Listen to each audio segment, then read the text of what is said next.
Good evening and welcome again to Public Perspective. I'm your host, Kevin McDermott. And as you can see, we're on the road tonight. We're at the Euro Echo Cafe in Skokie. And my guest tonight is Michael Birnbaum, local artist extraordinaire. Michael, it's a pleasure to have you on the show. Yeah, thank you so much. Thank you. Yeah. It's an honor to be here. So we'll be able to show some of your work as we go through the show, but I'm curious, how do artists get to be artists? You know, everyone thinks it's this impossible thing and you can never get there, and good Lord, how does anybody make that decision and suddenly become one? How did you get here? Yeah, well, I think it's largely because I grew up in a house that was filled with art and music. My mother was a painter, and I remember vividly from the time I was maybe 9 or 10 years old, her painting in the living room with a daiquiri in one hand and a cigarette in the other, and she'd put it down, and then painting, take a sip, and then she would paint, and the smell of turpentine and oil paint. And, I didn't really know how cool that was, and I wasn't thinking, wow, my mom's cool or anything. Yeah, she was just your mom. She was just my mom, and but it imprinted that this was something that brought joy to your life. And it wasn't like she was dancing around like I'm joyful, but I just knew this was something that she loved to do. So did you start painting as a child then? I started painting, my first painting was of a dog that we had, a dog named Trouble. It was a Springer Spaniel. His name was Trouble? Trouble, her name was Trouble. And one day I just decided to do it, and it was like, it came out pretty good. And I was like, And then years later, in high school, they had an incredible art department at Nutra East in Winnetka. And the truth is, all the pretty girls were in the art department, and all the pretty teachers were in the art department. And that was partially why I signed up for the classes. I think that's a perfectly valid reason. I think it's a very valid reason. And so I had one teacher, her name was Mary Duno, who really encouraged me and saw something in my drawings that I had no idea was there.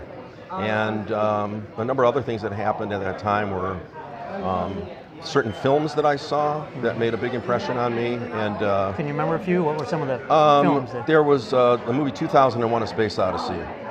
That had a very painter-esque ending. It's the Kubrick's compositions were stunning. The use of classical music mixed with the science fiction theme. The whole thing was it was like introduction to philosophy for me. And so I started doing drawings that were about like big themes. And looking back at them now in my mind's eye, they weren't particularly good drawings, but they were reaching for something. And everything, in every art, the first things you do aren't particularly No, and I wasn't really being too self-critical, and I had a lot of encouragement from this teacher and other teachers. And actually going back a few years, I had a teacher in 7th grade named Mr. Christian, who encouraged me to do creative writing. And that was probably really the first before visual arts. Getting really strong validation from a teacher about my writing was really powerful. And I was told that I had something and I wasn't sure what it was. Well, now we can see the fruits of it because we're quite starting a bit to see of work what here. it might be, yeah. But it's still developing, yeah. And so it's interesting, you started painting, the first painting was of your dog, so it was a more or less realistic painting. But now, as we look around, you've evolved into a much more abstract kind of style. Was that a conscious thing, or did you just feel yourself moving in that direction? How'd that happen? This newer work, which is much more about color and texture and the interactions of colors, trying to get to some kind of a musicality to the images, that was a very conscious choice. I've been a professional color designer for many, many years, but I always kept that aspect of my interest and talent separate from my artwork, which used to be much more narrative and kind of dark and psychological, which I still like that kind of stuff, but the work in the past 5 or 6 years has really been about color, musicality. Now talk about that for a little minute. I mean, musicality, how do you get musicality into a two-dimensional painting? Yeah, they seem so different. Yeah, well, it's kind of hard to explain, but it's a lot of it's about rhythm. The brushstrokes themselves, I'm a drummer, and there's a certain percussiveness to the way brushstrokes can be. They have a lot of energy to them. So when you say you're a drummer, you play drums I play drums. in musical groups, right? Yeah. And but there's also something that happens in the combination of colors that I consider to be really unique in terms of conjuring emotions and even a sense of spirit. I consider them to be evocations of a spirituality that is not explainable with words.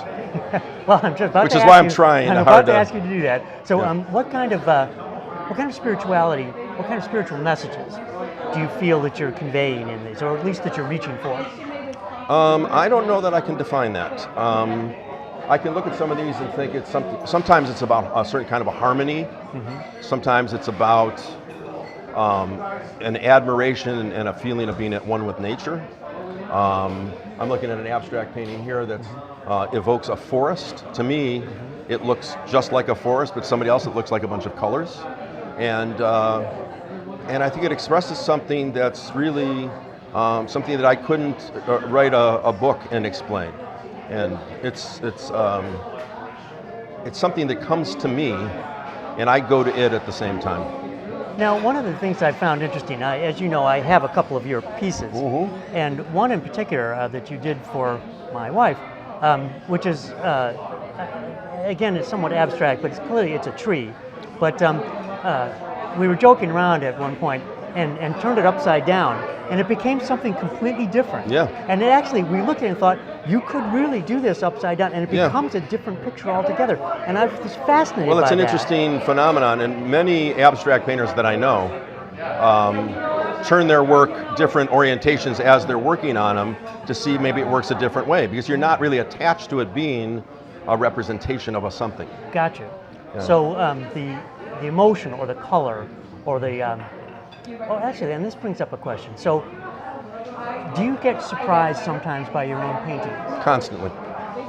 That's one of the reasons why I'm still doing this, and really feeling like I'm doing the best work I've ever done in my life, because there's a combination of boldness that comes from experience and craft that comes with experience, with a real desire to make this work, to make each painting work. Because time at this age has become more precious. I'm more aware of the passage of time.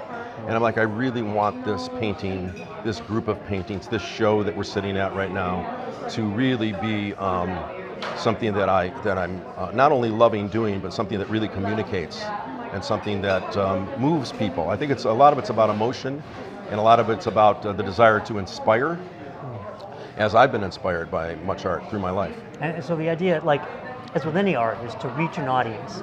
And do you fear sometimes, I know many artists feel this way, you create something, throw it out to the audience, and you have no idea what the reaction is going to be?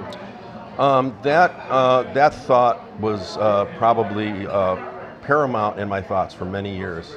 One of the benefits of age is that I no longer really worry about that, because this is what I'm going to do regardless. Right. And if I could go back into time and talk to my younger self, or if I'm talking to younger artists, I tell them to, if you really, really want to do this, have shows, get it out in front of people, be bold, don't be afraid of other people's judgments of it, just do it. If you really want to do it, whether you're going to art school or not, there's some value to that, but it's really more about getting your work. It's like playing music in a band, which I do as well. When you play in front of an audience, it gives you a completely different sense of feedback, and it's a learning process, as well as completing the cycle of communication. You know, it's not just in a basement doing some Gnostic, esoteric stuff. So, right. Yeah. And it's, I would think it's validation as well. If you, so for example, I play music as well. You and I have played music I'm together. aware of that. And getting audience applause means that we've reached them in some way. Yeah. So here I would think if you sell something, if it's a print, if it's an original, whatever it is, you've reached someone. Right? Well, that's an interesting thing, because in the past, when people would offer to buy something, I was sort of unconsciously reluctant about that.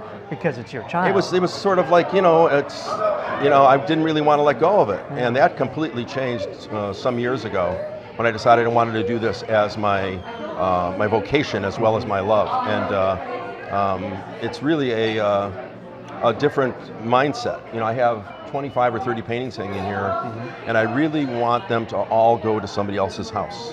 Because I want them to live on their own. I want them to get a job and live on their own. Move out of the house. That's right. Yeah, set up their own, it's kind own of like, life. yeah, right. it's because I want to make room for new work to come in.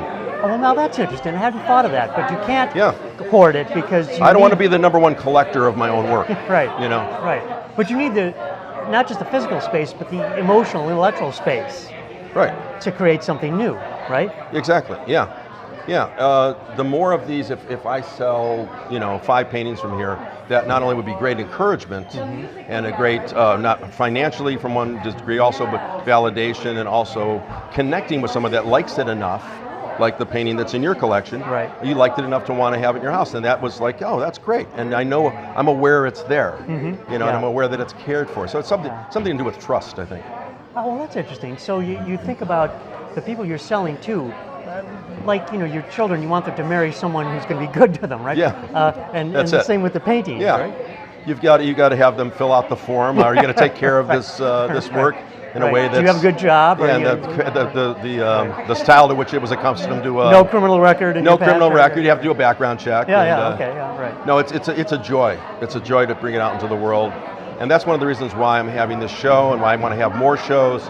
I have my band play while I have the show, so it incorporates the two things that I love, to the greatest extent of almost everything I do, besides being a parent. And it's just, I keep thinking if I knew that I wasn't going to be around for another month, I would do this. If I won the lottery last week, I would still do this. I'm going to do this.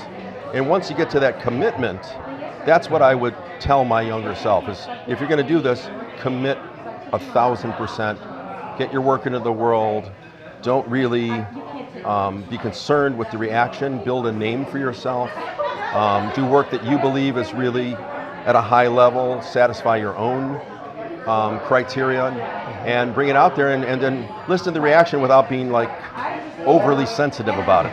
Right. So telling an artist not to be overly sensitive is That's like telling a that's dog tall order, not right. to growl. Yeah. Right. Yeah, so but we can at least tell the artists don't growl if you don't like the feedback. yeah, well, you can get a growl out of many artists. Right. Well, Michael, I want to thank you for being here tonight. Yeah, it's been such a pleasure. It's a pleasure to talk to you.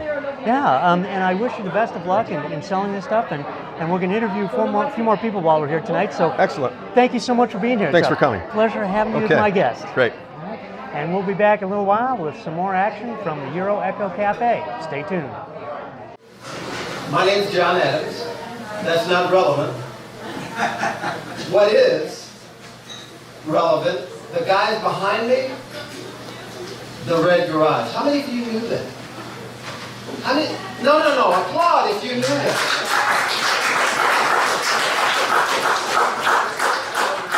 There are posters, prints, paintings to buy. Yes, right. How many of you know that Michael Birnbaum also is an artist?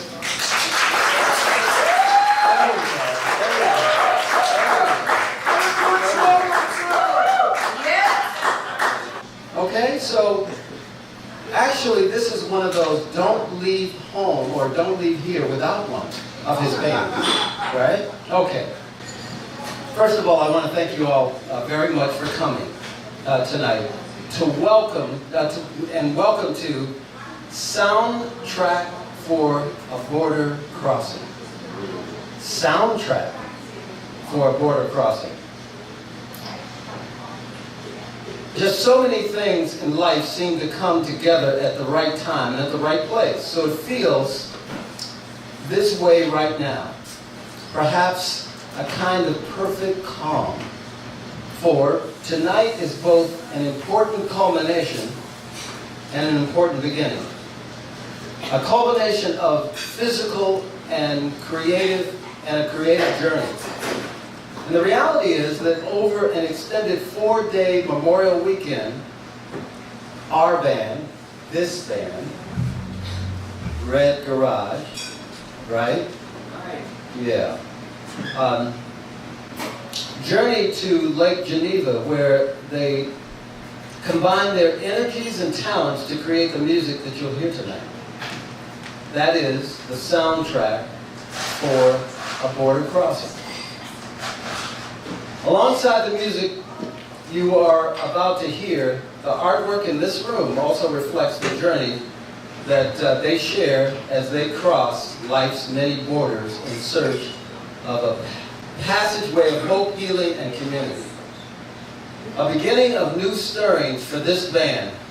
Like most of you, we feel immeasurably blessed to experience the gifts of wisdom, comfort, and peace. In fact, without these gifts, we probably wouldn't be enjoying this evening or the luxury of creating new music and art.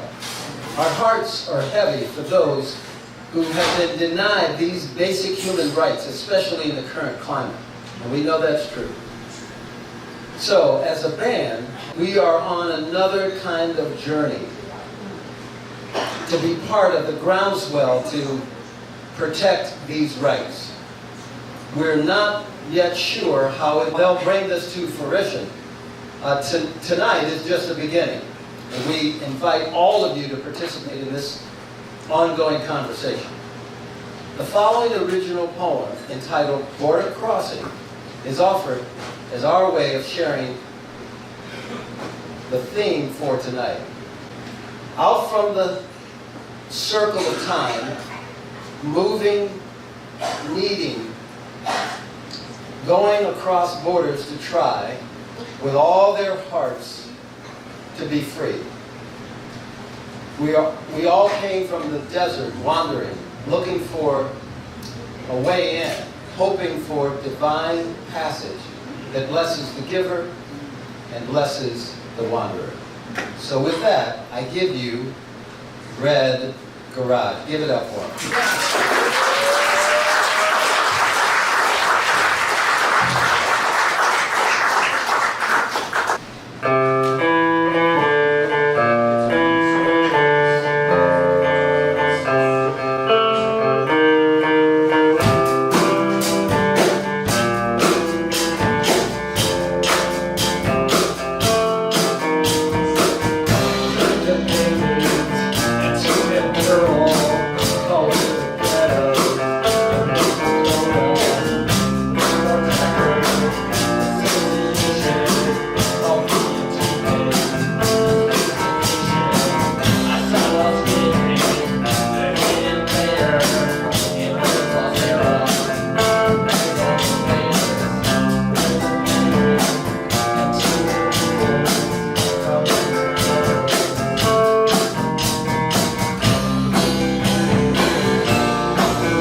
Welcome back. We're still at the Euro Echo Cafe this evening, and my guest at the moment is Caitlyn Glennon. Caitlyn, an outstanding singer whom I've had the pleasure of singing, you sing, I play behind you. Believe me, you don't want me singing. That's what you do well. So welcome, thank you so much for being on the show. Thanks for having me, excited to be here tonight. Yeah, so let me ask actually a little bit about singing. Someone who sings as well as you do must have started when you were teeny tiny, so how long have you been singing? Yes, I tell the first story that I really remember singing. I was singing "He's Got the Whole World in His Hands" in preschool, so I was about 4 when I first started, and did people applaud even then? Yeah, right. Well, I remember thinking in my head, I was like, I sound really good. I should be doing this solo. And threw a couple fits because they had us kids sing, and I was like, why wasn't I the only one singing? I'm so good. So there was apparently a personality there that started too. Well, that helps. I mean, you have to have confidence to stand up and do that, right? Right. Now, I just wanted to let you know that I have at times in my life thought that, gee, I don't sound so bad, until I actually heard a recording of me singing. And then I realized that that was not my strong suit. Right. So tell me some of the things you've done. You're in musical theater, and you've done other kinds of performances. So what's your...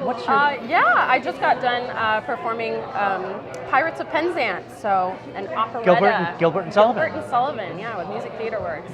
I've had kind of an interesting path. I originally have a master's in music, so I love opera, and so studied a lot of opera. I was in operas at Northwestern University, and kind of thought that was going to be my path, the classical path. And then, I graduated and am discovering so many different avenues, like singing with the band. Yeah, there you go. And, yes. And getting to belt and getting to mix and do jazz and having a lot of fun doing that. So, what does it let you do when you go to these different styles of music? For instance, trained as an opera singer and doing jazz. Yeah. What does that allow you to do or feel that you don't get out of opera? I think it is. Let's see. I think it's just it's like a different side of me gets to come out. Jazz is so gutsy, guttural, yeah, that belty voice, and it's so similar to my speaking voice, I guess. So that's why when I'm singing jazz, I almost feel a little more exposed, a little more raw, because that's so close to my actual speaking voice. Would be a big difference. Whereas opera, don't get me wrong, still passionate and touches you very deeply, but it's almost easier because it's a whole other persona that I don't live every day in regular day. Well, that's very interesting. So in the opera role, you've really assumed the role, and you're someone else, not you. But as a jazz singer, it's just you up there, right? As a jazz singer, it's a little more like, oh wow, because I think the voice is so close. It's almost singing sometimes, and you're really exposed. Do you get to find that there's certain kinds of emotions that you can portray in one form of music that are harder in another? Not necessarily. I mean, I think any good performer, singer, you gotta, the array of all the emotions, and you gotta be willing to go there, oh my. Well, that's what happens when we're sitting in a cafe, right? Party foul. Things happen when you're doing live TV. Yes, indeed. So if that were on stage, we just have to react to it, right? Yes, exactly. Stuff like that happens all the time. You just roll with it. Roll with it, exactly. So what's the future? What are some of your goals as a singer? So now that I'm discovering all these different types of music, I'm really realizing that for what I want to do, I have to create opportunities for myself. So I'm really looking into creating a show. I have a lot of experience. I sing for my profession right now. I sing for people with Alzheimer's and dementia and a lot of, I've learned so much about what music, about how it touches people and how interactive it can be. Whereas in college, I was up on a stage, I was separated. You can't really even see the audience. Yeah, and it was all about, am I singing the perfect note? Am I doing everything perfectly? Whereas now, through through this job and through seeing how music really connects to people, you know, I get out of my head and I realize that's what music is about, is touching someone else, not my experience, you know, like, oh, it sounds so good. You know, I mean, it's good to sound good, but it's that's good not to the sound point, good, right? yes, It's to reach people. But the point is, to connect with other people. Yeah. So, Well, you know, we were talking earlier with Mike Yeah. Birnbaum, who you know, and his artwork is around us tonight. And it's interesting, as a painter, he said much the same thing. He said, it's not, he said, yes, there's craft, all of that, you want to perfect it, you want it to be good, but mainly you want to reach the person who's looking at it. Exactly. Right? And here it's the same thing. You Exactly need the to same connect thing. with the Yeah. audience. Whoever, if that's one person Yes. or 100, it doesn't matter. Yes, exactly. And hopefully when you're on a stage, you're connecting. But it's harder to know. But it's a little bit harder. I really like this interactive style of getting everyone involved. Yeah, see, we even feed you on this TV and show, the food right? appears. Yeah, I Wow, know, this it's is amazing, the best isn't segment it? ever. Yeah. Right. Thank you. Looks delicious. Yes. So yeah, then this place that we're in is actually a wonderful joint. It's I love it. yes. You've been here before or not? I have never visited here. This is kind of my first Skokie experience. Yeah, being in this area. I like it. I took the yellow line out here, and I really enjoy what they've done with this place. The downtown Skokie. It seems like a really fun place. Yeah. Well, and this venue seems to be particularly well suited for artists.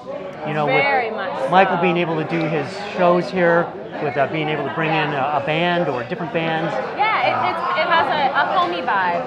Yeah. I almost feel like you could just be at home enjoying a nice meal, taking in the beautiful scenery. I love having artwork that's not photocopied hanging on the walls. I mean, it just adds something. I don't know if I could articulate it, but I feel it's a sense of community. You know, Michael he lives in the community.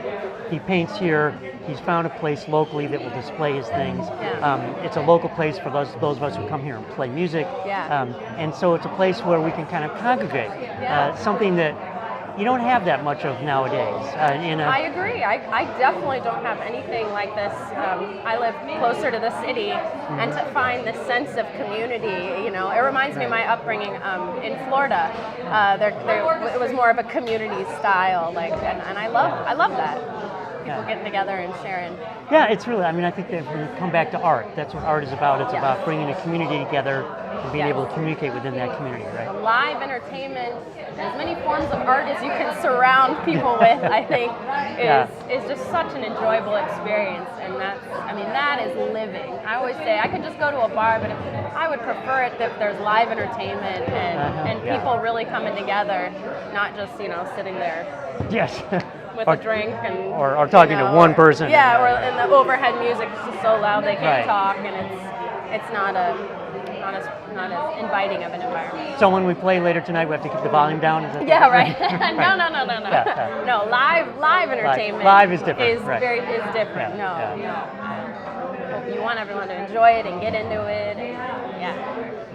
Well, Caitlyn, thank you so much for sitting down and talking with me tonight. Thank you. This is wonderful. So yeah, it's been a pleasure, and we'll see you later. In fact, we'll be playing later. Sounds good. I'm all right. excited to sing with the band. Jam with the band, as There I you like go. to say. It's so fun. Okay. Thank you so much. So stay with us. We'll be back later.